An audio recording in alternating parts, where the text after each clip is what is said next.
All right, so like we talked about, I have reinserted the maple shelves. At the top left is an 1100 watt power inverter, and it's got a little blue screen that you can read. It's got a voltage meter telling you how much juice is in the battery. And there's 2 USB ports, 2 GFCIs, aka 120 volts. The nice thing about this is there's actually, it's wired, but there's a tiny little remote that you can turn it off and on and off from the inside of the cabin. And so that's connected to the battery. It's also grounded to the bottom of the trailer. The battery itself is also grounded to the bottom of the trailer. You've got your shore power inlet going here.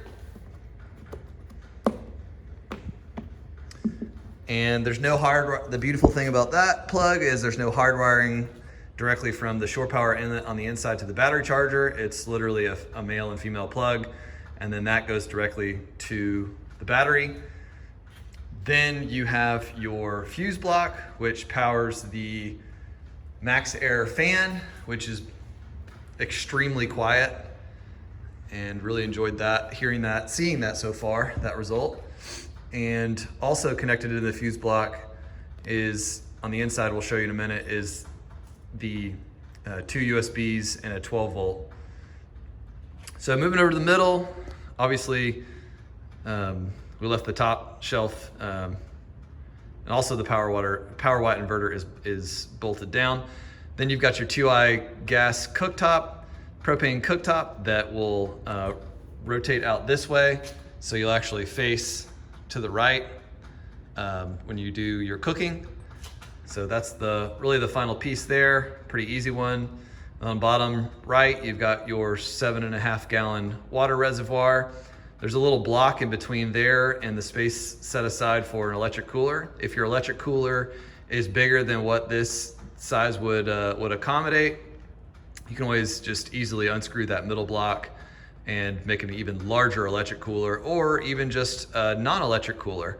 But either way, there's enough room directed to the power inverter to juice your electric cooler as well. So moving around to the inside, got your keys, got your Max Air fan, and then you got your stainless steel grommet for anything you want to pass through to the inside. Let's say, like we actually just had recent interest on how someone would set up a coffee maker on the inside. Well, it's very easy. You would simply just plug, the night before, just plug the coffee maker into your power watt inverter, and you'd have that cord run in through here. Also, if you want an electric blanket or a small space heater, you would run that through here well. You'd want to make sure your total wattage is below 1100, but 1100 should give you plenty of juice and be fine to do that. And then you got your fan here running real smooth. That's it.